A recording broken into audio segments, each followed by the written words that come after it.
ימשיך עכשיו יובל אסתר, סמנכ"ל בכיר לתכנון ואסטרטגיה במשרד הגנת הסביבה, Ministry of Environmental Protection. יובל שימש בשנים האחרונות כראש אגף מדיניות סביבתית ואסטרטגיה במשרד להגנת הסביבה. בשנה האחרונה הוביל בין השאר את עדכון אסטרטגיית הטיפול בפסולת עירונית של המשרד. יובל, הבמה שלך. כן, נתת איזשהו, אני לא יודע מי הצגת אותי, זה היה רלוונטי לפני 3 שנים מההצגה הזאת, בסדר. שלום לכולם, אני יובל אסתר, סמנכ"ל אסטרטגיה במשרד להגנת הסביבה. אני שמח על המפגש הזה, תודה למכון יעיל ולשותפים נוספים שעשו את המאמץ לקיים את המפגש החשוב הזה. אנחנו במשרד להגנת הסביבה, קודם כל אני אדבר ברמת הבעיה. אנחנו במשך שנים רבות מובילים את ההיערכות של מדינת ישראל גם לצורך בהפחות, בהפחתת פליטות גזי חממה וגם בהיערכות לשינוי אקלים. נושא זליגת הפחמן שהCbam מנסה לטפל בו הוא סוגיה עקרונית, כיוון שמדינות ששמות מיסים על הפחמן לא רוצות להיות פחות תחרותיות ממדינות אחרות. ואנחנו מאמינים שגם ישראל צריכה מצד אחד לשים מחיר על הפחמן, ואנחנו פועלים ופעלנו כדי לשים מחיר על הפחמן, ואני מאמין שבהקדם יהיה מיסוי פחמן גם על דלקים פוסיליים בישראל, אבל גם בהיעדר מיסוי פחמן נצטרך לדווח ובעתיד גם לשלם על פליטות הפחמן בישראל. היום זה לאיחוד האירופי, מחר זה יכול להיות למדינות אחרות, ויש כבר מספר מדינות נוספות שמתכננות לשים מיסי גבול, לא רק האיחוד האירופי. האיחוד האירופי הוא כמובן סמן ימני בנושא הזה, אבל יש מספר מדינות נוספות שמתכננות לעשות את זה. אני מקווה גם שבימים הקרובים, ואולי ממש בקרוב, תשמעו על חוק אקלים שמדינת ישראל מתכוונת לקדם ולהגיע יחד עם חוק אקלים יעדי ביניים ל-2030 ול-2050 לוועידת האקלים בדובאי, יחד עם משלחת ממשלתית גדולה של חברות ועסקים פרטיים, לייצג את ישראל בכבוד בוועידת האקלים. אני חוזר לנושא שלשמו התכנסתם. מבחינתנו הדיווח לאיחוד האירופי הוא קריטי, גם כדי שחברות שאותן אתם מייצגים או שלהם אתם מייעצים ימשיכו לפעול בצורה סבירה מול השוק האירופאי, אבל אלו יכולות שישמשו את אותן חברות לעוד מגוון רב של דיווחים שהם יידרשו אליו בשנים הקרובות, כולל בהיבטים של שנקרא עולמות הפיננסים הירוקים, שגם הם דורשים מגוון רב של דיווחים מאוד דומים למה שאתם תדרשו במסגרת מיסי הגבול. מאחל לכולם למידה מעניינת ופוריה, ואין לי ספק שהיכולות שאתם מפתחים היום ישמשו את החברות שאתם מייצגים אותן עוד שנים רבות. יכולות שיהיו יכולות בסיסיות בעולם שאנחנו הולכים לקראת. תודה רבה. תודה רבה יובל. תמשיך עדי דישון, מנכ"לית המרכז להתייעלות במשאבים, The Israeli Resource Efficiency Center. עדי מובילה את המרכז להתייעלות במשאבים שהוקם ביוזמה ובמימון של משרד הכלכלה והתעשייה ומשרד הגנת הסביבה, במטרה לקדם ולממש התייעלות כלכלית וסביבתית בתעשייה הישראלית. במה שלך עדי. תודה רבה, תודה עוזי, ותודה לכל השותפים, מנהל סחר חוץ, משרד הכלכלה, הגנת הסביבה, רותי, and our speakers from the EU. אני בדיוק חוגגת 20 שנה מ-2003, כאשר ייסדתי את חברת אקו-טריידרס, בדיוק על התפר הזה שבין אקלים ובין תעשייה. ואם יש משהו שאני שומעת כבר 20 שנה, גם מהתעשייה הישראלית, אבל בכלל על התעשייה בעולם בנושא האקלים, ועל איכות סביבה וקיימות בכלל, הם מבקשים, שלא לומר מתעקשים ומתחננים, לוודאות, ודאות על פני זמן. כשהתעשייה זה לא תהליכים של פיתוח אפליקציה, כשהתעשייה היצרנית יודעת לאן היא הולכת ומה מצופה ממנה ומה תהיה הרגולציה, היא יודעת להיערך. הייתי בקופים כבר בעבר, 2003 ו-5 ו-9, שממש התעשייה העולמית אמרה, חבר'ה, אנחנו יודעים להתמודד, אנחנו ממש בעד לקחת את נושא האקלים ברצינות, אנחנו מבקשים ודאות על פני זמן. ולכן אנחנו כאן במרכז להתייעלות במשאבים, זוהי השנה השלישית, ואנחנו נמשיך ללוות את התעשייה הישראלית כל שנה, וגם נחמד לי העיתוי הוא תמיד סביב ראש השנה, עיתוי מצוין להגיד שנה טובה לכולם, ולהתעדכן, נהיה איתכם יד ביד עם הפאנל המבורך הזה ונרחיב אותו, ככל שנגיע ל-2026, אנחנו כאן איתכם כל שנה נתעדכן ונלמד איך הדבר הזה הולך להיראות, השנה זה יהיה בנושא הדיווח, ונלך איתכם יד ביד עד 2026, שזה ייכנס לתוקף. בקשה אחת למאזינים, לשומעים, לא להגיד, אוי זה סינית, זה נשמע לי מעל הראש שלי, גם זה באנגלית וגם זה במונחים טכניים. חברים, הסינית הזאתי, היא תגיע, וזו הוודאות, האירופאים זה בוודאות, זה לא כמו בישראל גז ברקס על חקיקה, זה יהיה, והם גם הולכים ומסבירים איך זה הולך להיראות. עכשיו זה דיווח, אחר כך זה יישום. ונכון שב-2026 יש כמה קונצרנים ישראלים מאוד גדולים שזה יחול עליהם ולא על השאר, אבל כבר בוודאות, זה תקופת הדיווח הבאה, תהיה גם על סקטור הפלסטיק, שהוא כבר סקטור ענף בישראל, ולכן לא להגיד זה מעל הראש שלי. ואם מונח לא מובן, בבקשה, לכתוב, תכתבו לנו, אנחנו ביחד איתכם, אנחנו לא יודעים את התשובות, נלך ביחד ונלמד, ואם צריך נעשה וובינר, אפילו אחת לרבעון בנושא. אז להיות קשובים, לרשום את השאלות, וגם אם לא בוובינר הזה תקבלו את התשובות, אנחנו איתכם בניוזלטרים וכו' ונלווה אתכם בנושא. אז שנה טובה לכולם והמשך וובינר נעים. תודה רבה עדי. תמשיך הילה ליפמן, מנהלת ענף קלינטק ותשתיות חכמות במכון הייצוא, בישראל אקספורט אינסטיטוט. המכון דואג לייצר ליצואנים הישראלים את התשתית הטובה ביותר לפיתוח העסקי הבינלאומי ומקדם ומסייע לחברות מכל ענפי התעשייה. הילה, בבקשה. תודה רבה עוזי, נעים מאוד, שמי הילה ליפמן, אני מנהלת את מחלקת הקליימטק במכון הייצוא הישראלי. המכון הוא מלכ"ר שמטרתו העיקרית היא לסייע לסטארט-אפים וחברות ישראליות, לעשות סקייל בשווקים הגלובליים ולמצוא את השותפים, את הפרטנרים המתאימים בחו"ל, באמצעות מגוון מאוד מאוד רחב של פעילויות פיתוח עסקי, שאנחנו עושים בשיתוף מינהל סחר חוץ במשרד הכלכלה, זאת לצד כלי סיוע נוספים ומגוונים, כגון וובינרים של ידע ומודיעין עסקי ועוד פעילויות רחבות. המכון מחולק סקטוריאלית, אנחנו עובדים בתעשיות עתירות ידע, ממדיקל, סייבר, HLS, וכמובן הסקטור שלי שזה הקליימטק, שמתכלל את כל התחומים של האנרגיה המתחדשת, תשתיות חכמות ותעשייה חכמה.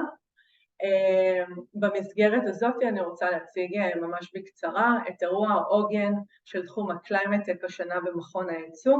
זו המשלחת העסקית הפורמלית של מדינת ישראל לקופ 28 בדובאי, כמובן בשיתוף מינהל סחר חוץ במשרד הכלכלה, שבמסגרת הפעילות הזאת אנחנו מוציאים משלחת של חברות טכנולוגיה בתחום הקליימטק, כ-35 חברות טכנולוגיה חדשניות ופורצות דרך בתחומן, מסקטורים של מים, פודטק, אקטק, אנרגיה כמובן, אנרגיה, בדגש של אנרגיה מתחדשת, CCUS, תעשייה וערים חכמות, שלמעשה יציגו בפני כל המשתתפים העסקיים, יש לציין, בוועידת האקלים, בין אם זה משקיעים פרטיים, משקיעים של חברות, תאגידים, גופי ממשל וסחר שונים, למעשה את הטכנולוגיות הישראליות, ובמשך 3 ימים אנחנו מארגנים פעילויות עסקיות מאוד מאוד מוקדות למשלחת, מול כאמור מגוון מאוד מאוד רחב של בעלי עניין. אז בהזדמנות הזאת אני אגיד שכל חברת טכנולוגיה או חברה אחרת שיש לה לתרום ידע או כל עניין אחר במסגרת הקופ ומעוניינת להצטרף אלינו, יותר ממוזמנת לפנות אליי באופן ישיר ואני אשמח לתת פרטים נוספים. אז תודה רבה למרכז להתייעלות במשאבים ולמינהל סחר חוץ על האירוע ועל הבמה, ובהצלחה לכולם. תודה רבה הילה. אתם כולם מוזמנים להשתמש באופציית ה-Q&A ולשאול שאלות את הדוברים מיד תוך כדי שמדברים, אנחנו נקלוט את השאלות ואחרי זה נקיים פאנל שאלות בתום מצגות הדוברים עם השאלות שלכם, אז אל תתביישו ותשאלו שאלות. עכשיו ידבר עמי לוין, הנספח הכלכלי של ישראל לאיחוד האירופי בבריסל, מינהל סחר חוץ משרד הכלכלה, Head of the Economic Trade Mission of Israel to the Europe Union. עמי הוא הנספח הכלכלי של ישראל לאיחוד האירופי בבריסל, כיהן כנציג ישראל בארגון הסחר העולמי בז'נבה, היה נספח הכלכלי בשוויץ ובספרד, וכיהן כאחראי על הקשר עם ארגון הסחר העולמי במנהל סחר חוץ במשרד הכלכלה. עמי, will speak in English. עמי, the stage is yours. Thank you very much, Uzi. And I'd like to thank all the participants that have joined us today and the partners for this webinar this morning. I'd like to also welcome our speaker from Digitech Sud at the European Commission, Mr. Xavier van den Bosch, who will be presenting after I speak and actually touch upon the subject matter of our event today, that is the European Cbam. I think everybody is familiar with that. And I'd like to take the opportunity to thank Xavier in particular. I'm going to speak briefly about the Foreign Trade Administration, so if I can please have the next slide. As you are aware, we are part of an organization that sends economic representatives to different economic focal points around the world, economic capitals. At the moment, the Foreign Trade Administration is located, as I said, in around 50 locations. And each trade office, of course, is responsible for promoting the Israeli export and economy in its respective territory in order to support the competitiveness of the Israeli export. Here in Brussels, we are focused on, of course, the EU, and we are doing our best, me and my team over here in the office, to monitor and analyze EU policy and, of course, try to make it as accessible and understandable as possible to the Israeli economic and exporting community. It sounds quite simple, but as you can imagine, it's complex and encompassing many areas of expertise and subject matters. So as I said, we are here to enhance Israel trade and economic relations with the EU in general. We work to monitor and analyze the EU policy and legislative developments.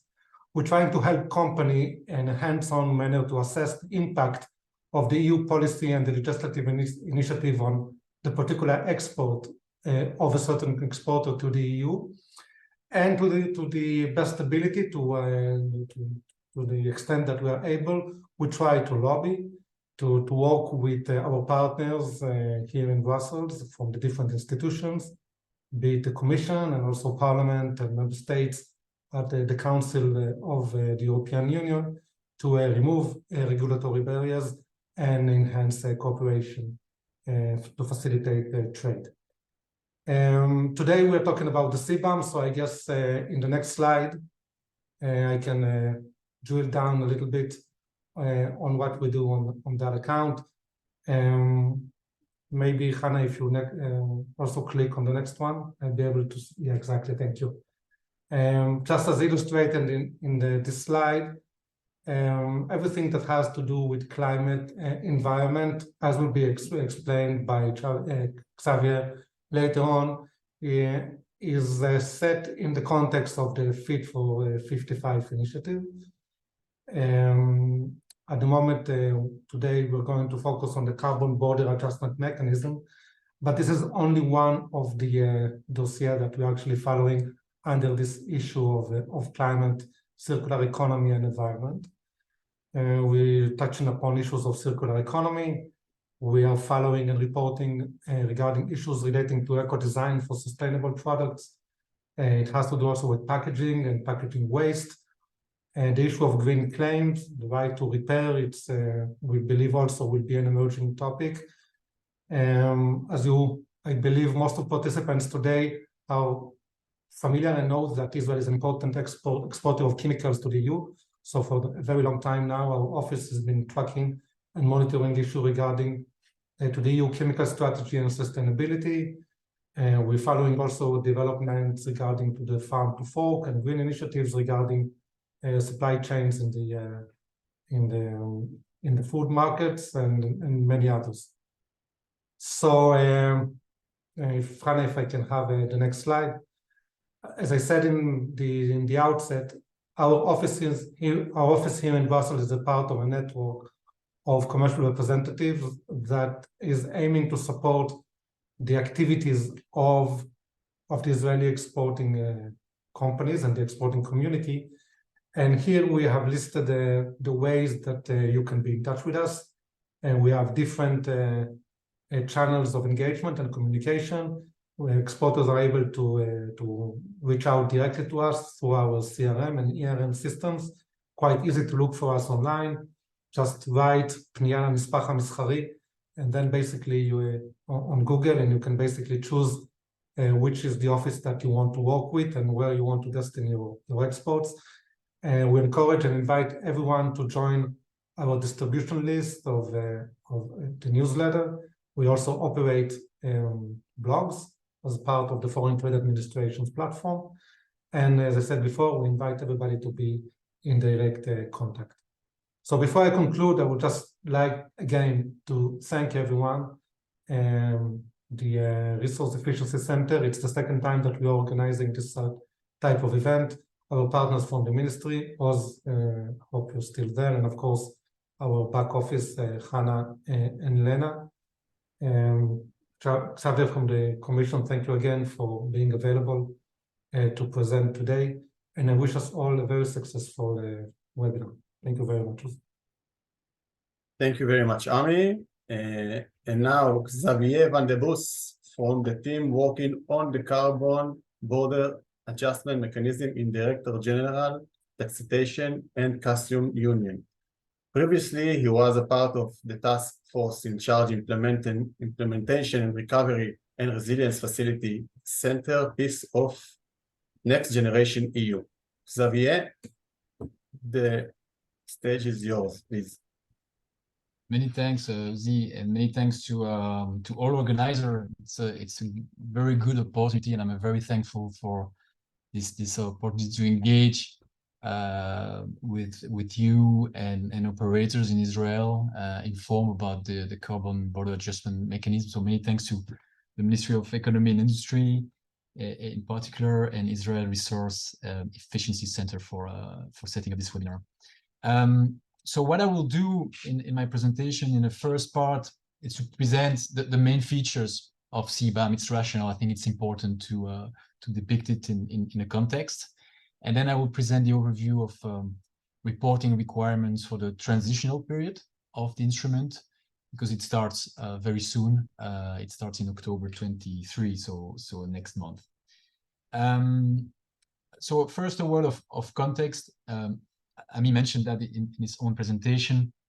It's important to understand that the carbon border adjustment mechanism, or Cbam, I will often refer to Cbam, is not an isolated measure. It's part of the European Green Deal. It's a climate measure, an integral part of the EU climate ambition. It links back to the legally binding target of reaching climate neutrality by 2050 that the EU has set, and also reaching, therefore, some intermediary target of minus 55% by 2030. And this clearly requires an acceleration of our efforts in EU. It required to revise energy and climate instrument of the EU. This was the object of what we call the Fit for 55 package. And so we adapted a whole policy mix, revision of targets, let's say renewable energy targets, energy efficiency, also new standards and norms, notably the emission standards for vehicles, increasing investment, and also carbon pricing. And the reinforcement of carbon pricing is an important element. And since 2005, the main carbon pricing instrument of the EU is the emission trading system, the ETS, which covers industry, power generation, intra-EU aviation, covers 40% of the economy. It's an instrument that has proven to work. The ETS has achieved a reduction of 35% of emissions compared to 2005. And so carbon pricing will still play a key role for the EU to achieve its climate mitigation targets. This will be achieved by reducing the cap every year for EU industries, but we also need, importantly, to phase out the free allowances for the sectors which benefit from them in the EU and which are most at risk of carbon leakage.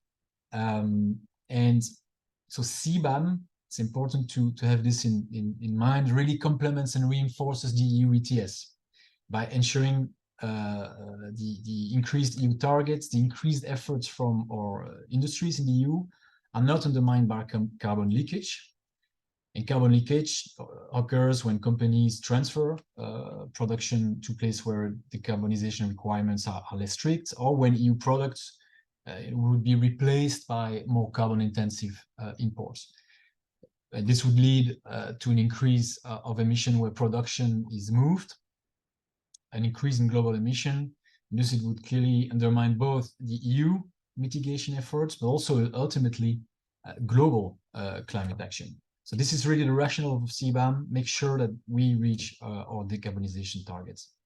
So how are we going to do this? So here are the main elements of design of the Cbam. First, it essentially mirrors the EU carbon pricing under the ETS, the emission trading system, for imports into the EU. So basically ensuring that an equivalent emission price is set for imports and for production in the EU. It's addressed at companies, not countries, based on actual carbon content of the imported goods. This means that any effort of industries in third countries, in Israel, to decarbonize will be recognized.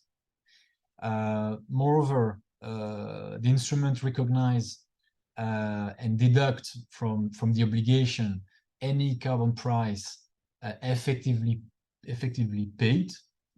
So that the price on emissions is not counted twice. It could be an ETS, but it also could be a tax, like in Israel. So this will come in deduction of the amount of from the amount ultimately due. It will focus on carbon intensive sectors, which you see here on these slides. These were selected based on first their exposure to risk of carbon leakage. These are essentially energy intensive products and which are highly traded. And they already cover a large share of emission under the ETS in the EU. And then the question of practical feasibility also was in consideration. It's important to note that in the future, in the second stage, the scope may be extended to other sectors covered by the ETS. It will be done so, if so, it will be done by 2030. And the Commission will assess this possibility by 2025. In terms of scope of emission, because the instrument mirrors carbon pricing in the EU and the ETS, it is essentially based on direct emissions, the so-called Scope 1 emissions, those generated from the production at installation level. In some cases, input material, so precursors that are themselves in scope of the instrument and that are necessary for the production of more complex goods will have to be reported. So for example, a producer of finished products like screws and bolts in the steel sector will need also to report on the emission of crude steel, potentially bought from another company. Indirect emissions of electricity, so scope 2, are not covered except for cement and the fertilizer sector, which is important for Israel. Indirect emissions of the iron and steel and aluminum sectors are currently not in scope of Cbam, and these are excluded because EU producers in these sectors can benefit from support, financial support, state aid, that compensate them for the carbon price of the electricity they use. So this is to ensure a fair, no less favorable treatment of Cbam regarding imports. But indirect emissions should, however, be reported in the transitional period. I will come back on this in the second part of the presentation. So a word on the timeline. The most important to note is that the implementation of Cbam will be gradual. We have first a transitional period from October 23 until the end of 25, in which only reporting requirements will apply, so with no financial obligation. The definitive period starts as from 26. We have now adopted the implementing regulation on the monitoring and reporting rules for the transitional period, and this includes the transitional methodology for reporting embedded emissions. So I will come back on this in the second part of the presentation. By 25, there will be a review. I evoked it already. There could be a potential scope extension to other sectors. We'll also analyze the possibility to extend the scope of indirect emissions to the sectors not currently covered. We'll also take stock more broadly on the functioning of it, on its impact on third countries, in particular least developed countries, and of course take stock of progress in international climate discussion and adjust the instrument if necessary to take evolutions into account. By the same time, by 25, we will also have to adopt a number of implementing rules, further implementing rules for the definitive period. And this will include, importantly for third country operators, the final methodology for reporting emissions. So the one I will present is, in a sense, is a transitional one for the transitional period. And hence, as from 26, it will start as the free allowances, as the sectors in the EU will see a phase out of their own free allowances and will be gradually exposed to the full ETS price.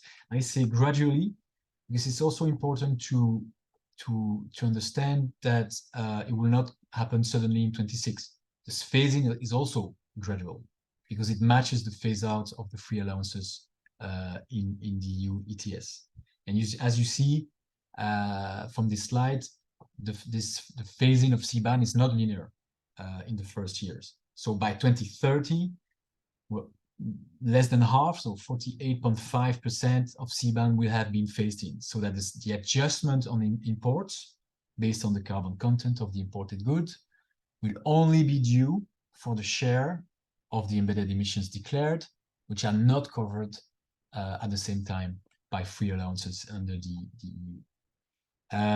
This is another way to put it, to illustrate the same point. So it already covered the emission not covered. And as a recap, this is the basic,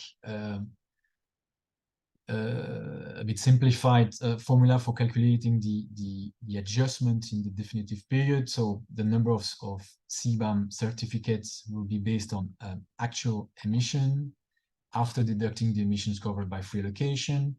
The price will be the average weekly price of the EU ETS. The final adjustment will come after deducting any equivalent carbon pricing effectively paid in the country of origin. And this is very synthetic, of course, because the specific methodology for applying these as I mentioned, will be the object of further implementing regulations to be adopted by the Commission before the end of the transitional period. Now I come to this part 2 of my presentation, focusing on the implementing regulation for the transitional period, with first a few words on the main principles. So the transitional period is a learning phase. It's designed as a learning phase for all to understand respective roles and tasks, for allowing the Commission to collect information and to facilitate a smooth rollout of the mechanism for in view of the definitive period as from 26.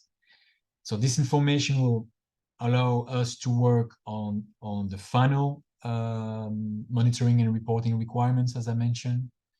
We'll also have the opportunities to find synergies with also existing mechanisms in place. And they will also feed into the review to be conducted by 25. And of course, next to this, we'll certainly pursue a dialogue with all partner countries, including Israel, to explore synergies where we can. Also discussing the monitoring and reporting of emission in place, carbon price. That's notably the understand the tax on fuels that is being phased in Israel. So these are all important elements, of course. And then we have foreseen, as a matter of principle, in the transitional period, some reporting flexibilities, which are allowed to, well, we wanted to strike a balance between smooth introduction, because it goes fast indeed, we need to accelerate, but it comes fast, and the information needs that are required for the instrument. I will come back in more detail on those flexibilities in a moment. So the implementing regulation itself, it lays out, well, first the reporting obligations, the who, what, when, how the reports are assessed and the possible correction, the methods for determining embedded emissions, which are really in content the most probably the most important for third country operators, and it's in the annex of the regulation.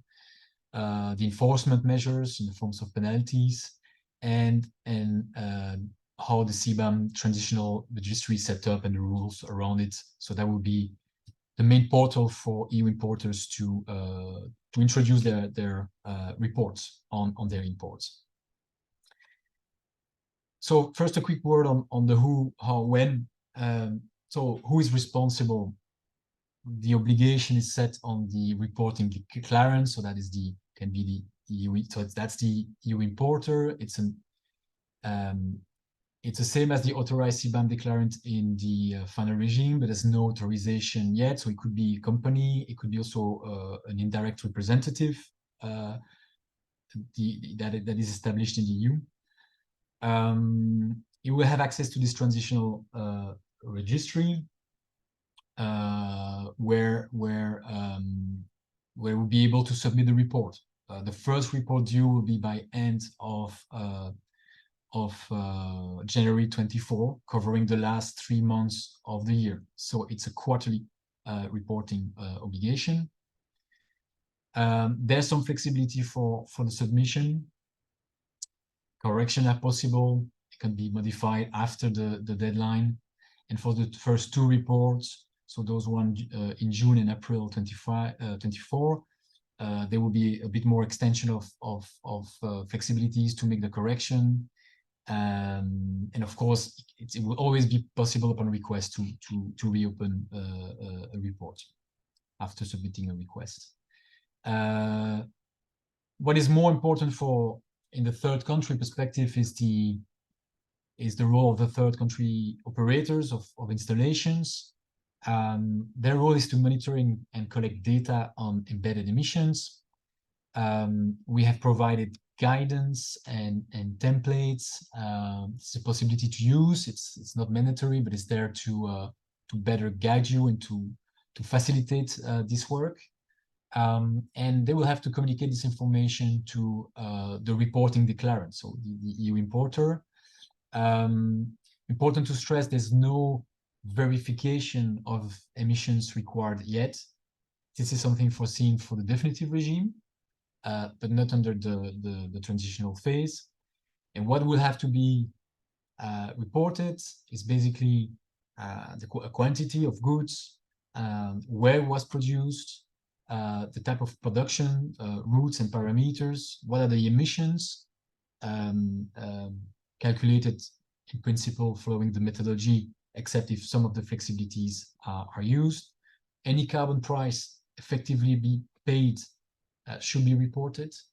So talking, for example, of the fertilizer sector in Israel, which is probably the most exposed to the measure currently. If a tax is paid on the gas used to produce ammonia, this tax can be reported. It will help us again to best take into account for the definitive regime, and also think about ways to limit any burden requirements linked to that in the future. There are some flexibilities as for the type of methods for calculating embedded emissions. So first, until 31st of July 24, so that's for the first three reports, if the EU importers is not able to communicate, could not access this information from its supplier, it will be able to use any other reference methods, including default values. So some default values provided by the Commission would then be possible to use. Until the end of next year, instead of the methods that is outlined in the regulation, it is possible to use other reporting system already used by the operators. This could be the case if there's already a carbon pricing scheme in place, or there's a mandatory emission monitoring scheme, or perhaps there's another one more on a voluntary basis conducted. This could be used also in a temporary way, but it's there to facilitate the entry into force of the measure. Another flexibility is that if the parts of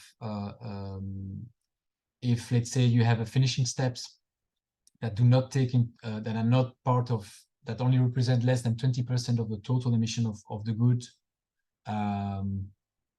default values can be used, because that's also a slight flexibility that is available for the whole transitional period.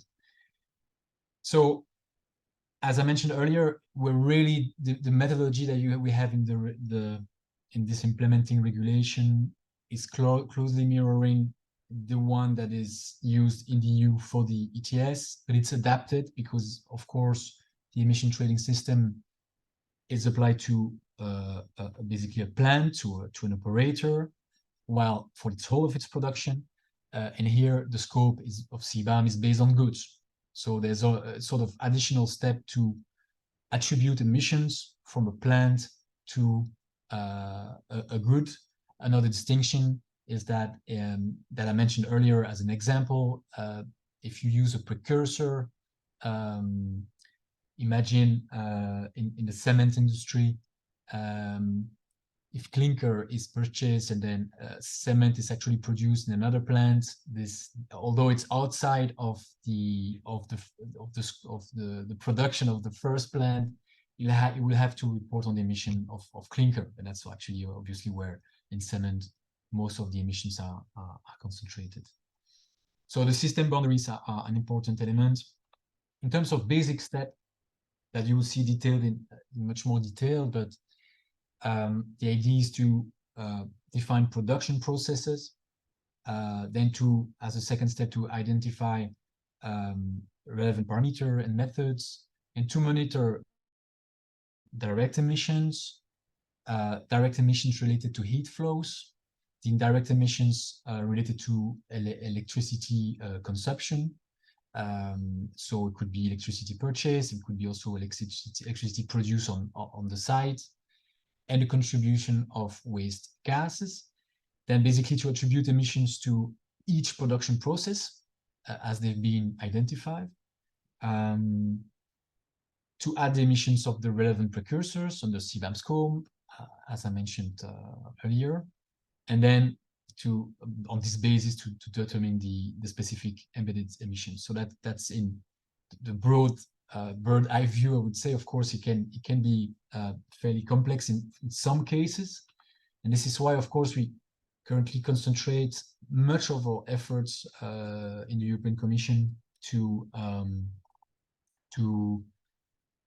inform and to guide all third country operators to adapt to this new regime. We have currently a set of training material that is being developed in the course of September and October. There will be webinars, both general but also sector-specific ones, notably specifically addressed to third country operators. We have also e-learning modules for each sectors. I mentioned it earlier, but we have guidance documents that explain what is set in the regulation. So I really invite you to the industry in Israel to, as a starting point, to have a close look at this. We have templates to facilitate the exchange. Everything is available on our main Cbam website. It will be regularly updated, also with updated Q&A elements based on the question we can address, and we can fine-tune also so as to best guide you. And we are working on finalizing the IT interface for reporting of information, but that will be more for the EU importer, of course, with detailed guidance for users. So really, I think that there's beyond this presentation and the time we have now, which is limited.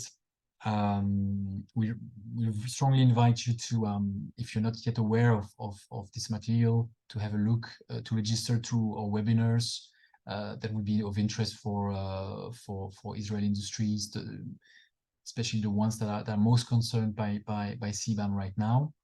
And that will be the end of my presentation, but I very much look forward to the discussion and to answering questions you may have, and many thanks again for your attention.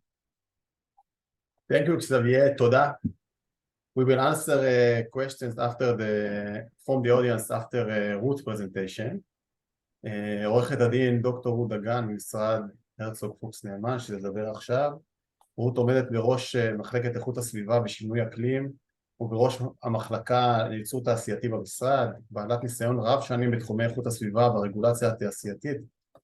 במסגרת לימודיה באוניברסיטת ניו יורק חיברה רות עבודת דוקטורט בנושא סחר בהיתרי פליטה, והיא בעלת מומחיות ייחודית בתחום המימון הסביבתי ורכישת זכויות פחמן. רות, הבמה שלך.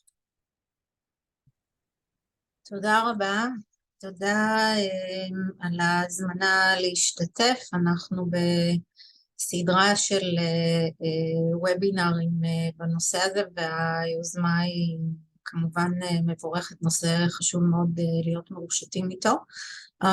I was asked to speak in Hebrew, but I'll just say a few words in English for the benefit of connecting to Javier's presentation before, and I think Javier touched upon several issues which I will discuss from the legal perspective, and I'll stress matters relating to confidentiality, but I will definitely refer to some of the central topics that Javier raised. And Javier, you'll see that although I speak in Hebrew, the slides are in English, so I am sure you'll see the context, and then we'll be able to pick it up during the Q&A session. אז אני אחזור לעברית, ובעצם הנושא שהתבקשתי לדבר עליו הוא עוסק בממשק שבין הרגולציה הזאת לסוגיות משפטיות מובהקות שהליבה שלהן נוגעת לרגישויות של מידע עסקי ומסחרי שיכול להיות סודי, ובעצם נדרש בגילוי כאן. ואני קצת אנסה להאיר זרקור על הסוגיות האלה ואיך אפשר להתמודד איתן, בעיקר למה לשים לב וממה להיזהר כדי להיות ערוכים בצורה המיטבית לנושא הזה. אז אפשר להתקדם לשקף הבא. בעצם מה שאני מביאה כאן הוא סדרה קצרה של שקפים שממחישים את הרגישות של הנושא עבור חברות שבעצם מייבאות לתוך אירופה במסגרת שרשרת אספקה כלשהי מתוך מדינות אחרות שאינן חלק מהאיחוד ולא כפופות באופן ישיר ובלתי אמצעי לרגולציה הזאת, ואנחנו רואים כאן כותרות מהודו, מטיואן. אם אפשר לעבור לשקף הבא אז אנחנו נראה מיפן. נושאים באמת משמעותיים מאוד, שמעבר לעובדה שיש כאן סוגיות של יחסי סחר בינלאומיים, מעלים סוגיות של סודיות מסחרית וכיצד הנושא הזה יכול להיות בעצם מנוצל על ידי מתחרים כדי לקבל יתרון תחרותי. אפשר לעבור לשקף הבא. וכאן אנחנו בעצם רואים איזשהו סיכום של הנושאים המרכזיים שעולים עד כדי ממש חשש יתקיים איזשהו סירוב לספק אינפורמציה, תהליכים שעשויים לשבש שרשרות אספקה ויחסים חוזיים בין חברות, כאשר אחת מהן נמצאת מחוץ לאיחוד והשנייה באיחוד, לדוגמה. אפשר לעבור לשקף הבא. אז בעצם מה שאנחנו רואים כאן זה את הטיימליין שגם חוויאר הציג במצגת שלו, כאשר הנושא שאני רוצה להדגיש בהקשר הזה הוא העובדה שבעצם יש כאן ממשק עם ספקים מחוץ לאירופה ואיך הנושא הזה ישליך עליהם. זאת אומרת, אנחנו בעצם בסיטואציה שגורם שיושב בתוך האיחוד והרגולציה חלה עליו באופן ישיר, מצפה מהספקים שלו לספק מידע רלוונטי על הנושאים האלה, כאשר שחקן מחוץ לאירופה יכול להיות כפוף לנושא הזה בין אם באמצעות קשר חוזי ובתוך שרשרת אספקה מסוימת, או באופן ישיר, מכיוון שהוא באופן ישיר מכניס מוצרים מסוימים לתוך אירופה, זה יכול להיות ישירות, זה יכול להיות באמצעות נציג רשום וכדומה. אפשר לעבור לשקף הבא. וכאן אנחנו בעצם רואים בצורה מוחשית את העובדה שקיימת זרימת אינפורמציה הלוך ושוב בין EU countries ל-EU countries ו-importers ו-reporting declarants שהם בעצם הגורמים שמחויבים להגיש את הדוחות. והממשק הנוסף שהוא מאוד משמעותי שאני תכף אתייחס אליו טיפה יותר לעומק, הוא בעצם עם ה-European Commission, זאת אומרת עם ה-Registry עצמו שמרכז את האינפורמציה, וה-Competent Authority ב-Member States, זאת אומרת בכל מדינה הישות הרשמית, הרגולטור הרשמי שמרכז את האינפורמציה. אפשר לעבור לשקף הבא. עכשיו, מה שבעצם קורה הוא שכל המערך הזה מתנהל תחת כלל אחד ברור, שנדרש לספק מידע שמאפשר בעצם לעשות reproduction, שחזור של נתונים כדי להבין את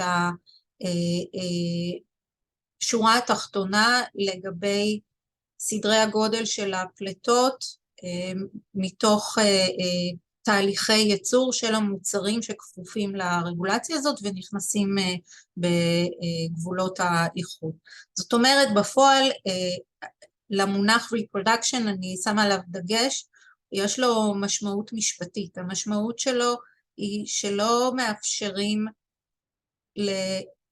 לגורם שמספק את המידע ללעוס אותו עבור הרשויות, אלא ממש צריך לספק אותו בצורה כזאת שהרשויות יכולות להיכנס בנעלי הגורם המדווח ולשחזר את האינפורמציה בעצמם, אם הם ימצאו לנכון לעשות את זה. כמובן שזה לא מעשי בכל מקרה, אבל הם צריכים להיות מסוגלים לעשות את זה אם הם ימצאו לנכון, ותכף אנחנו נדבר גם על החובה לשמור מידע לכמה שנים קדימה מיום הגשת הדוח. אפשר לעבור הלאה.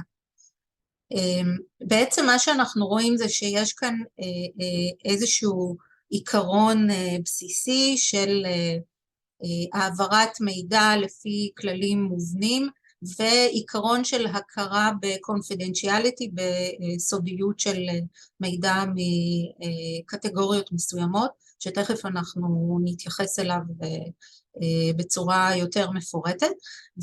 והעיקרון שחשוב לזכור בקשר לנושא הזה, הוא שבעצם המידע שמסופק הוא לא בהכרח המידע שיצא לציבור, שיהיה גלוי לציבור או לגורמים שלישיים כלשהם. הרבה מאוד מהמידע הזה יישאר סודי, אבל מה שמאוד מאוד חשוב לקחת בחשבון, וכאן אני עוברת לשנייה להיות תחת כובע משפטי טהור, צריך לקחת בחשבון את העיקרון הפשוט שמידע שיצא החוצה הוא כבר שם, זהו, אין דרך לעשות תיקון בהקשר הזה. Once it's done, it can't be undone. וצריך לקחת את זה בחשבון. זה בעצם מהווה מידע שדווח במנגנון בצורה גלויה ולא נטען לגביו איזשהו נימוק של סודיות מסחרית או רגישות בהקשר הזה, לא ניתן יהיה to be tracked. ולכן צריך מאוד מאוד להיערך לזה מראש ולקחת בחשבון ולתכנן את העמידה בקריטריונים. זאת אומרת, אם כן מזהים שיש איזושהי רגישות תחרותית לאינפורמציה או למידע לגבי תהליך או כל דבר, לבדוק ממש בקרביים של הרגולציה לגבי מה ניתן לטעון בסודיות ולמה לא, ולוודא שאתם מסווגים את זה בצורה נכונה מראש. והדבר החשוב מאוד לקחת כאן בחשבון הוא שההתנהלות לגבי האינפורמציה היא כל הזמן בשני מישורים. מישור אחד הוא מול מאגרי המידע הרשמיים של ה-Cbam, שיכול להיות לכם כשחקנים חוץ אירופאים ממשק ישיר איתו, חוויאר הזכיר את זה בדקה וגם אני תכף אתייחס לזה. זאת אומרת, אתם יכולים ממש לבחור להזין אינפורמציה ישירות למערכת בתור גורם חיצוני, אבל מה שחשוב לא פחות הוא שגם אם אין לכם ממשק ישיר כזה, יש לכם ממשק חוזי, וצריך מאוד לוודא שאתם מוגנים ברמה החוזית, שלא תהיו במצב שהלקוח שלכם שיושב בתוך אירופה מחייב אתכם חוזית לספק אינפורמציה ובעצם לוותר על קריטריונים של סודיות שיכולים ליצור לכם בעיה בהמשך. זאת אומרת, צריך להיות מודעים לזה בשני הרבדים האלה. אפשר לעבור שקף. אוקיי, עכשיו כאן אני בעצם מביאה 3 צילומי מסך ב3 שקפים נפרדים מתוך המערכת. הרובד הראשון עוסק באמישן, זאת אומרת זה נתוני פלטה, אלה נתונים שגם לפי חקיקה מקומית בכל מדינה, זה נתונים שלא ניתן לחסות אותם תחת איזשהו מנגנון סודיות, אלא אם כן זה באמת משהו מאוד קיצוני ויוצא דופן, אז הנושא הזה לרוב יהיה פתוח. אפשר להמשיך הלאה. אוקיי, עכשיו כאן בפרמטרים בעצם אתם יכולים ממש לראות מתוך המסך שיש כאן אינפורמציה לגבי תהליכים, שימוש במתקנים, שימוש בציוד, זה הכל אינפורמציה שתיאורטית עשויה להיות רגישה באיזשהו אופן. והשקף הבא זה הנושא של התשלומים, של מידע לגבי תשלומים שבוצעו בגין העצימות הפחמנית של מוצר מסוים, זה גם מידע שהוא יכול להיות בהחלט תחרותי, וצריך לקחת בחשבון ולשקול האם הוא יכול להיות רגיש עבורכם או לא. אפשר לעבור הלאה. אוקיי, אז עכשיו בעצם אני חוזרת לתחילת הדברים שלי שדיברתי על כך שיש קריטריונים מסוימים למידע, למי הוא יהיה גלוי, מי רשאי לגשת אליו, ובסך הכל בסופו של דבר בגלל שהמנגנון הזה מאוד לוקח בחשבון את הרגישות של מידע סודי, אז מעט מאוד אינפורמציה תהיה גלויה לציבור באופן מלא. אפשר לעבור. אוקיי, ופה אנחנו רואים בעצם את הכלל המרכזי של הנושא מתוך נקודת המבט של הרגולטור עצמו, הרגולטור האירופי, כאשר מה שהם אומרים לגבי confidential information acquired by the competent authority or the commission in the course of performing their duties, which is by nature confidential or which is provided on a confidential basis. כאשר בעצם מה שנאמר כאן הוא שהרשויות יצטרכו לקבל אישור מפורש לשחרר חומר שמסווג כסודי מראש ולשחרר החלטות שלהם, החלטות שהם קיבלו באופן קונקרטי לגבי אותה סיטואציה, לגבי אותה הגשה של אינפורמציה. אז מה בעצם הפואנטה כאן שצריך לקחת בחשבון? החובה של הרגולטור האירופי לקבל את הרשות מבוססת על כך שמראש החומר סווג כסודי ועונה על הקריטריונים של סודיות, אוקיי? זאת אומרת, החובה היא עלינו לדאוג שאנחנו מסווגים נכון ולא מוותרים על התהליך הזה. אפשר להתקדם הלאה. אוקיי, עכשיו כאן אני מגיעה לנקודה שהיא מאוד מאוד חשובה, הנושא של Embedded Emissions שחביר גם הזכיר בהיבטים המהותיים של מה המשמעות של Embedded Emissions, והחובה לשמור מידע במשך 4 שנים לפחות, וצריך לקחת בחשבון שהחובה הזאת חלה ישירות על installations שנמצאים גם מחוץ לאירופה, זאת אומרת הציפייה של הגורם שמחויב, ה-Reporting Declarant, היא שהוא יהיה מסוגל לפנות אליכם ולקבל את האינפורמציה הזאת 4 שנים אחורה, וצריך להיות מסוגלים לספק אותה, וצריך להיות מסוגלים לספק אותה גם בידיעה של מה אתם עשויים לטעון שהוא סודי, לא סודי וכדומה. אפשר לעבור.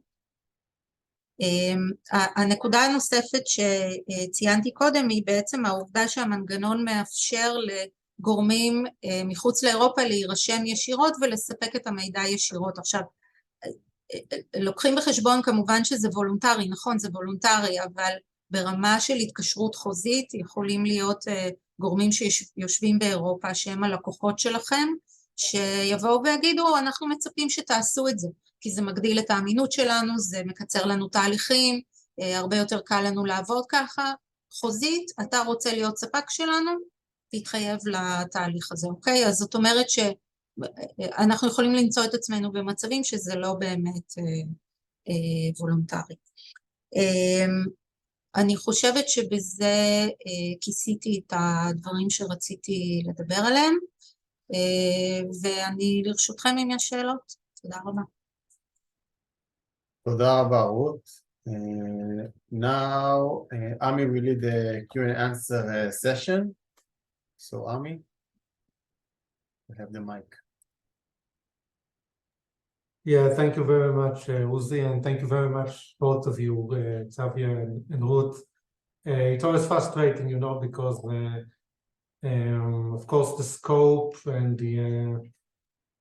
the wide, of course, spread of issues that are entailed, that can be discussed as a result of representation is very wide, but we do not have that much time to go to all the questions in detail, so I will try to do my best maybe to group 1 or 2 and see who wants to take them up. I think there was a question or group of questions relating to the actual calculation of the tax to be paid. So maybe it was not straightforward, and maybe whether declarants or maybe exporters will be able to get some sort of a simulation or estimation of the tax that is due upon request, you know, in a way that tax authorities do from time to time. Maybe Xavier want to try them. Okay, I'll try to answer this one. So for the transitional period, what is important is essentially to communicate the amount due that is linked to the imported Cbam goods. Also referring to the scheme with some supporting documentation, could be a link to the law that has set up I can think of the excise duties on fuel or the likes. To avoid any misunderstanding, because I saw also a question touching on this in the Q&A. The exact methodology for taking this into account will only be defined before the end of the transitional period, because there will be, there's a definition in the basic regulation. We'll collect information. We'll also have a dialogue with many partner countries in bilateral, but also multilateral fora, and we'll have to reflect on the stage of the evolution of carbon pricing, because it's the core instrument. The main rationale of the instrument is to decarbonize in EU industries, but it also has this element of giving an incentive for third countries to adopt EU carbon pricing, because of course the amount due will be lower and the revenues kept at the level of the authorities to foster more decarbonization, to foster more climate action. This is fully in line with what the EU would like. It is not there to collect revenues for the EU budget as such. In principle, ideally, there would be no revenues at all. And what matters is really the amount paid, effectively paid, linked to and that is linked to the production of the Cbam goods. Yeah, I hope that clarifies. And again, if you please have a look at the I put in the chat the link to our main web portal. Do not hesitate to have a look, starting with the main guidance document, which will take you by the hand on the different steps and what needs to be reported. I think there was a question on how this information is, if I may, I mean, because I saw a question on how this information has to be communicated. Mm-hmm. All means are possible. There's no obligation set on third country operators on how this information should be transferred. What we have proposed is an Excel sheet that will facilitate the data collection. And there are different to do all the computations required. Not everything has to be communicated, also because of those confidentiality aspects that were mentioned. So only the most essential ones can be kept in the end. But this is there to facilitate the exchange.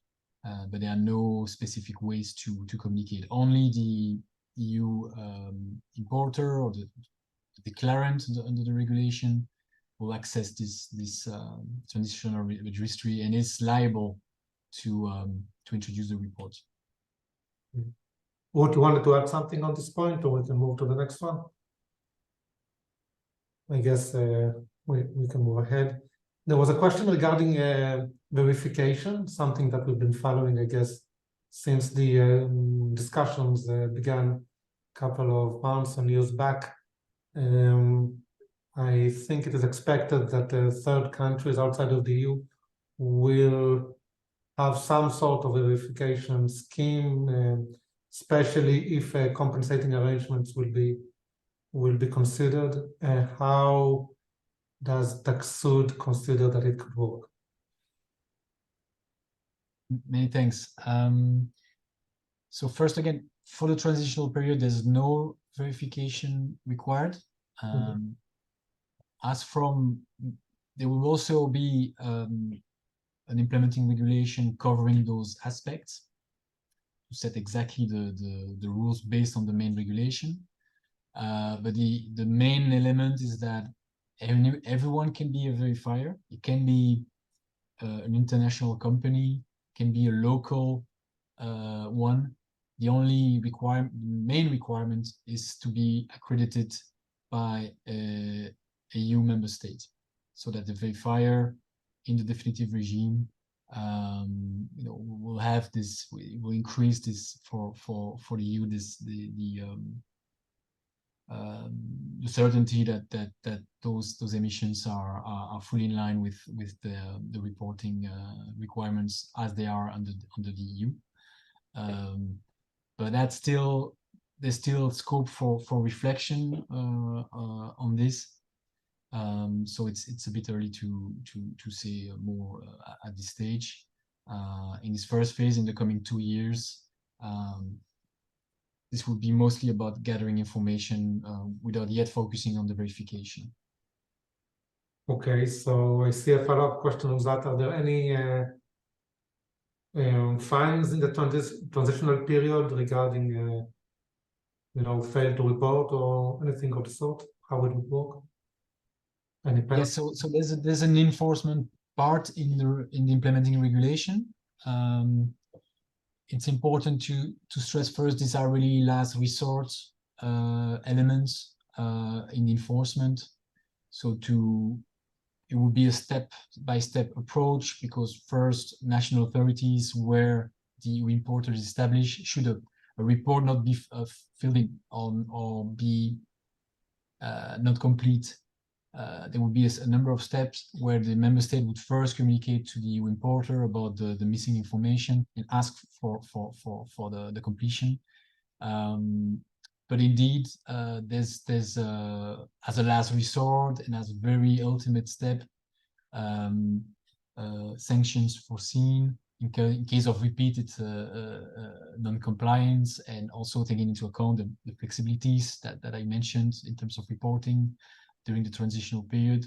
So this should really be seen as a last step, and the rationale, of course, is that we need to have also a level of enforcement that is commensurate to, that we think is not excessive compared to, because it's only about information at this stage, compared to similar sanctions for failure to declare in the case of the EU ETS. And of course, the actual amount will be based on the level, and there will be different circumstances to specify a specific penalty per ton of imported product, depending on this gravity, let's say, of repeated non-compliance. So that's in a nutshell the rationale of and the main features of the enforcement in the implementing regulation. Okay. Ruth, I don't know if you had anything to add on those 2 points that were raised before. And if not, while you think about it, there were a couple of questions regarding the establishment of default values and other basic concept, that we got many questions also here in Brussels, I may say. Could you please maybe offer some guidance on in what situations will those be used, and maybe also how they are being established for each category? Yes, many thanks. It's indeed an important question. So default values for the transitional period will be used in a number of cases. For the first 3 reports, they can be used by EU importers if they did not manage to get the data. So that's one of the flexibility. They also can be used in the case where for the parts of the production that represent less than 20% of the total emission of the good, to facilitate potentially to limit the burden on perhaps the smaller actors in the value chain that are only responsible for a small share of the production step and small share of emissions. So that's in terms of substance. Important to say it's only for the transitional period, because in the definitive period, there will always be a possibility to use default values. This will be the object of also another implementing relation, where also based on the experience we gain in the transitional phase, and again, it will be used as a last resort, because the instrument is designed to be based on actual values, to be fair and accurate on the emissions of the goods imported. Default values will always be less advantageous than actually reporting on the actual emissions. So we have to reflect on this for the definitive period. For the transitional period, for the case I just mentioned in terms of process now, this will be soon published on the Commission webpage. So you will see there global default values per Cbam goods. So and these are defined by common nomenclature code, so-called CM codes, in scope of Cbam. And these will be sort of global averages. It will not be per country in the transitional period. And next to that, of course, you will have the emission factors linked to for the reporting of indirect emissions, the emission factors linked to the electricity production, because reporting of electricity will mostly be based on default values. There are ways to do it differently, but in most cases we expect that this will be used. Again, electricity, it's because this is required for all products under the transitional period. As far as we can tell, and unless it is extended, it will not apply to the fertilizer sector. Sorry, not apply to the steel and iron and steel sector and the aluminium sector in the definitive phase. But this will have to be reported nevertheless in the transitional period. Okay, I'm getting signals that unfortunately you're getting close to exhausting all the time we have. And as I said, as a disclaimer, it's a bit frustrating not being able to exhaust the discussion of some of the points. I will give the mic back to Uzi to conclude. Of course, from us in the mission, we are thankful to all participants, and also Javier in particular for you for your availability. And I hope we'll be able to maintain in touch in order to maybe complement and provide more information in case needed to our stakeholders and exporters. So thank you very much. Uzi, the mic is yours. Thank you, Ami. We're grateful, Xavier, for your participation as you provide us insight and expand our understanding. תודה. ותודה לכל הדוברים על ההשתתפות שלכם, במיוחד לך רות, על העומק והמומחיות שהבאת לנו. תודה לשותפים שלנו, מינהל סחר חוץ במשרד הכלכלה, עמי, לנה וחנה, על העבודה המשותפת. תודה לכל הקהל שהגיע לשמוע. הוובינר יהיה זמין גם כהקלטה לכל הנרשמים. בנוסף אני רוצה לאחל שנה טובה לכולם, מזמין את כולכם. כחלק מתחילת השנה הזאת לעלות על המשקל, למדוד את פליטות גזי החממה אצלכם ולצמצם אותם כבר השנה. תודה רבה ושנה טובה. שנה טובה, תודה לכולם. חבייר, thank you so much. Thank you. שנה טובה, תודה לכולם. שנה טובה רות, ביי ביי.